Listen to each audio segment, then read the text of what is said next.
After a really good year for Sam Pittman and company in 2021, Arkansas last season, well, had some inconsistencies and barely were bowl eligible. They ended up playing in a thrilling bowl game against Kansas and winning that one, building a little momentum into 2023. But there are some question marks for the Hogs coming into this season. So will Arkansas be able to get back to where they were in 2021 and continue to climb the ladder in the SEC? Or will Arkansas maybe even fail to make a bowl game this upcoming season? What's up, Tailgaters? My name is Tailgate Nate, and welcome to my channel. It's prediction season, and I'm predicting all 133 college football FBS teams, and it means I'm doing your favorite team. So why don't you go ahead and hit the subscribe button and ring the bell so you know when your favorite team gets uploaded. And also, for those of you out there, you can support my channel in many different ways. Heck, you're doing one right now by watching the video. Might as well like, comment, share. Really, anything you can to help support the channel would mean a lot to me. Let's dive in to the Arkansas Razorbacks in 2023. How do preview and predictions work this season? I'm glad you asked. We're going to go through a roster overview, take a look at who the team lost, who's coming back, and who's coming in via the transfer portal. And then we're going to game by game predict the entirety of Arkansas's 2023 schedule. So, ladies and gentlemen, let's take a deep dive into the world in Fayetteville, Arkansas, and look at the Arkansas Razorbacks. Taking a look at the quarterback position, well, you do lose your backup there in Malik Hornsby. Only 27 passing attempts for him last year. He is gone off the team. However, you return your bona fide starter, KJ Jefferson. And there are some questions about his health. Apologies for the misspelling on Jefferson there. Jefferson. My apologies. Should be two F's, not two E's. But anyway, KJ Jefferson, just a really good quarterback when he stays healthy. Last year, 68% completion percentage, 2,648 yards, 24 touchdowns, and only 5 picks. But again, he's got to stay healthy, and KJ Jefferson can be a top quarterback in the SEC. They're also getting a transfer from North Carolina over in Jacoby Criswell. That should bolster the quarterback room with Malik Hornsby being gone, so Jacoby Criswell comes in. In the running back room, well, it stays intact there. We know what Rocket Sanders, or Raheem Sanders, commonly known around those parts in Arkansas as Rocket. He is phenomenal. 222 carries, 1,443 yards, 10 touchdowns last year. Also, not to mention KJ Jefferson's running ability as well, was second on the team in rushing. But you also return AJ Green and Rashad Dubinion as well, who were your third and fourth leading rushers on this Razorback team last year. So the running back room stays greatly intact. Rocket Sanders is amazing, one of the top running backs in the SEC, if not the entire country, and there's a lot of good depth behind him. However, this is where some of the questions start to come in about Arkansas.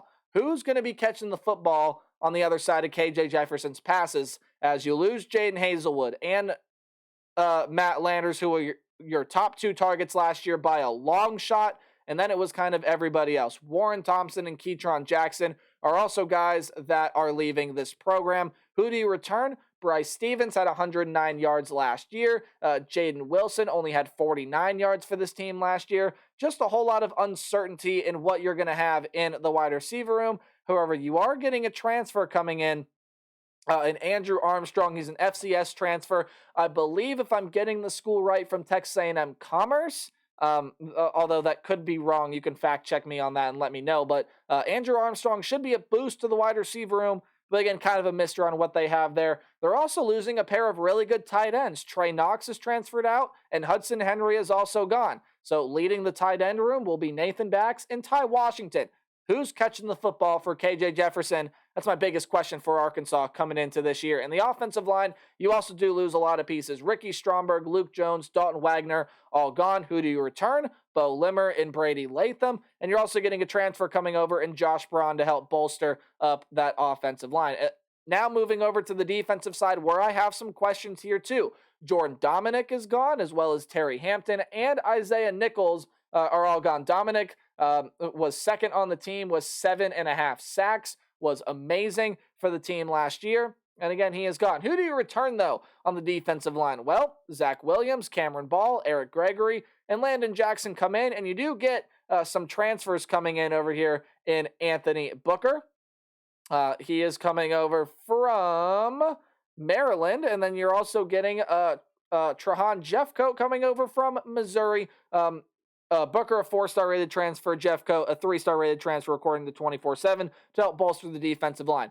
Linebacking room, this is where you take some big hits, as Bumper Poole and Drew Sanders are gone. Those are your 2 leading tacklers last year, and Drew Sanders led the team with 9.5 sacks last season. So some huge losses out of the linebacker room. However, you do return Chris Paul, Jordan Crook comes back, and you're getting a transfer coming over in Antonio Greer to help bolster up that linebacker room. And then defensive backs, Simeon Blair, Jalen Catalong, Miles Slusher, and Latavius Brinney. Oh my goodness, some great defensive back talent out of Arkansas is gone. You return Hudson Clark, Dwight McLaughlin, and Jaden Johnson, and then Al Walcott is a transfer coming over from Baylor to help bolster that secondary. I got a lot of questions about depth for this defense. Who's going to be catching the football for KJ Jefferson? It's a big mystery for head coach Sam Pittman, offensive coordinator Dan Enos, and defensive coordinator Travis Williams. Arkansas is going to be a very interesting team to watch here in 2023. As now we take a look at their schedule. Hey, if you see a game or if you see a game that's going to be at home, it's going to be underlined. A game on the road is in italics for the slanted text. Any game in green is a game that they're going to win pretty outright, pretty easy win for them. Yellow is going to be a game that maybe you should watch out. They could lose that one, but it's a game that I still do have them winning. And then red, of course, is a loss. So without further ado, let's predict Arkansas in 2023, starting out with a couple fairly easy ones here. I shouldn't have to mention why they're going to beat. I believe that is Western Carolina is that logo. Should be able to roll through them. And then Kent State, an interesting team out of the MAC. They were able to give Georgia a fight last year, but Georgia kind of took that game off. Kent State, very interesting. However, losing their quarterback, a lot of other things. Shouldn't have to speak much more. Arkansas. I don't know why I was thinking South Carolina. Arkansas, much more talented than Kent State. They should be able to win that one. Then you got the game in week 3 against BYU. This is a very interesting game. BYU is trying to replace a lot of factors. However, they do have Keaton Slovis over there as that quarterback now for the newly instated Big 12 program. However, I think BYU is going to have some trouble going on the road, playing an Arkansas team that after a couple of tune-up games here. Yeah, it's Arkansas's first real challenge, and BYU is going to put up a good fight. This is definitely a single-digit game, but I don't see BYU being able to beat Arkansas. So the Razorbacks get their 3rd straight win and start the year off 3-0 before you get a really tough game on the road against LSU. LSU is just the much more talented team here, right? Arkansas, for me, has too many questions, too many things to be concerned about. Yeah, you get a nice test with BYU, but then it ramps up real fast when you have to go on the road to play in Death Valley. I love what Brian Kelly's squad has. This is going to be a great LSU team, and Arkansas picks up their first loss in 2023 on the road against LSU. But for the neutral site game in Arlington against Texas A&M. Now, I just did Texas A&M a little bit ago, so if you've watched that video, you know where this is going. But it's a game that Arkansas, I think, does enough what it needs to win. This is kind of just one of those weird college football things where I think Texas A&M has a little bit more figured out than Arkansas does, although Texas A&M still does have a lot of questions in it of themselves.